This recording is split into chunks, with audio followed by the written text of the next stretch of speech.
Get some instant analysis. Welcome in CBS Sports combat analyst and co-host of the award-winning Morning Combat, Brian Campbell. Wow. Sugar Sean O'Malley knocks out Aljamain Sterling, the new bantamweight champ. Your instant reaction is what? Look, we talked about, is O'Malley well-rounded enough? Has he beaten enough big names to get to this point?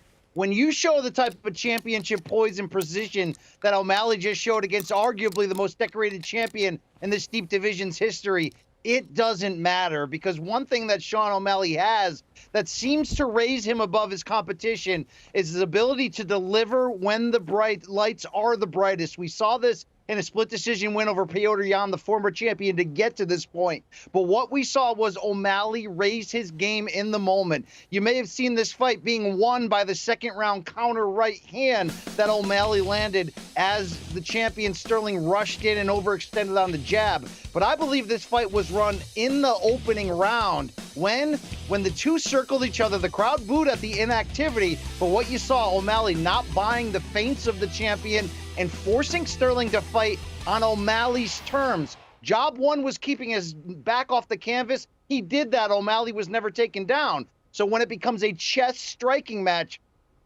this guy was able to get to the champion's queen. I love that he says, I know what I possess in that right hand, and he just brought it. I mean, it was strong. You saw Sterling ready to absorb it, and at that moment, it felt like, okay, it's going to be over. The hammer fist, the ground and pound. And I was somewhat surprised, at least from the decision there, to let it go as long as it did. What did you think of that? Because I thought it was going to be over like within a couple seconds, and the ref let Sterling kind of get a chance there. I'm actually going to take the opposite view of that, where I thought referee Kevin McDonald maybe pulled it a little bit too early. I didn't think Sterling was getting hit with clean strikes once he was dropped by that counter right hand. O'Malley was patient and poised, trying to land the type of strikes that would end it. It really didn't look like the champion was out or really taking too many strikes. Obviously, you understand the visual of being on the ground, covering up as someone's throwing big strikes.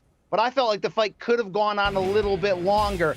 Either way, though, O'Malley had Sterling in a very disadvantageous position, and he did it with perfect poise and timing. But most importantly, he made Sterling make a mistake against him. And that's when you're playing into the strengths of what O'Malley does.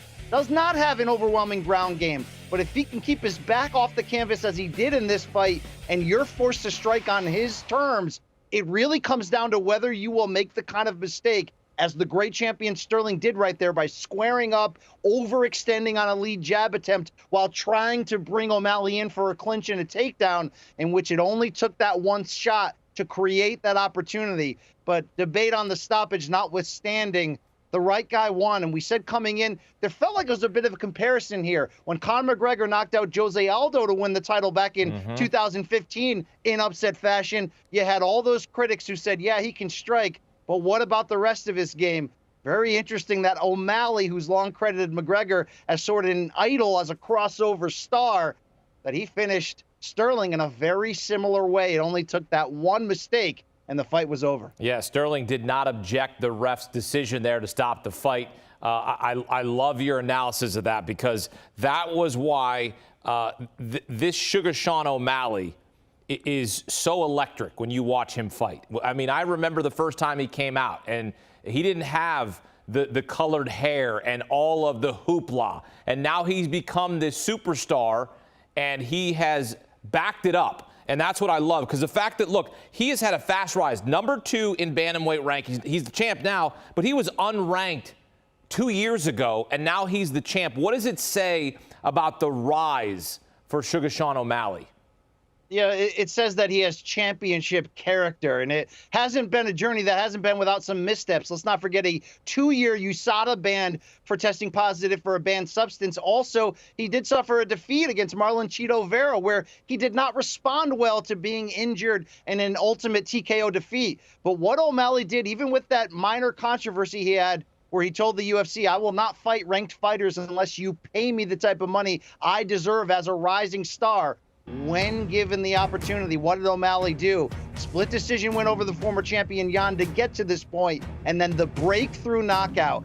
Look, There is so much talent at the top, particularly this bantamweight division, which I believe is historically deep in talent. But what separates great from greater?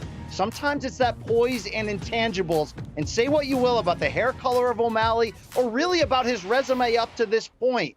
When the lights are the brightest, he has an ability to zoom in and focus, mixed with that incredible self-confidence. Look, McGregor comparisons are not, without some ground here from the standpoint of a meteor coming onto the scene and making things happen. O'Malley has that type of poise, presence, confidence.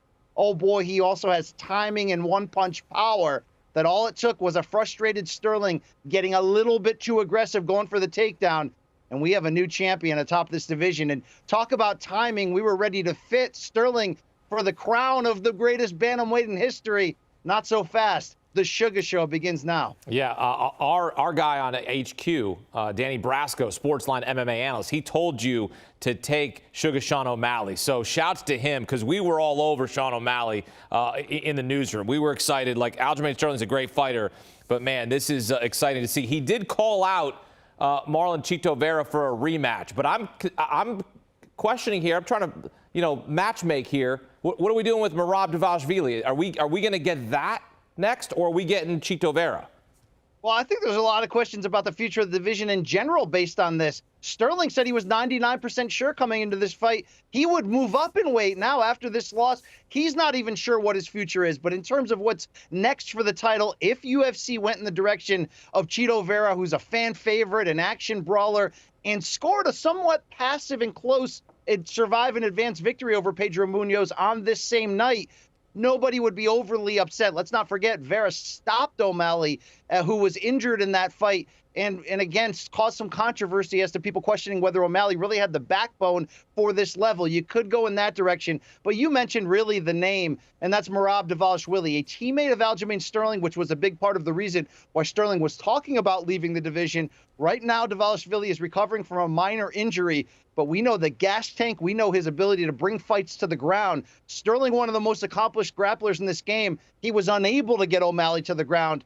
What would happen if Merab Dvalishvili, who has maybe the best extended 5-round championship stamina in this division, in this sport at large, it would be a heck of a challenge. UFC matchmakers are going to have an interesting dilemma moving forward. Whatever it's going to be, it'll be the Sugar Show, and I'm here for it. Injected in my veins, as you would say. A title fight in the co-main event as well. Zhang Weili defeats Amanda Lemos by unanimous decision and retains her strawweight title. BC, were you surprised this fight went the distance? I was, and ultimately the reason it did is because the toughness from Amanda Lemos, and we gave her, let's say, a puncher's chance coming in, and there were times where she landed single punches that got Weili's attention, but all in all, this was one-way traffic across the board, with the exception of a submission scare late in round one. What Zhang Weili was able to do against Lemos was historic. You want to talk about 6 takedowns to 0. You want to talk about nearly 15 minutes of ground control time.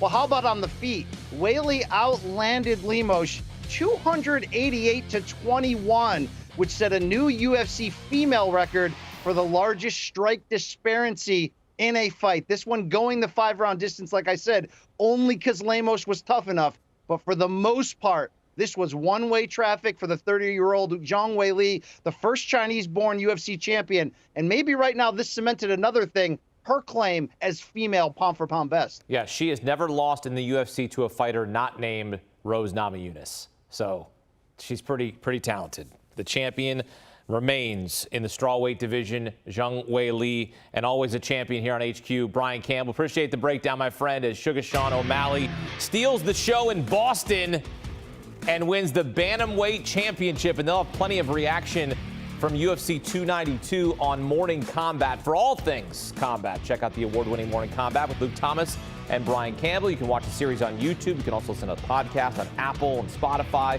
Morning Combat. Download and follow today.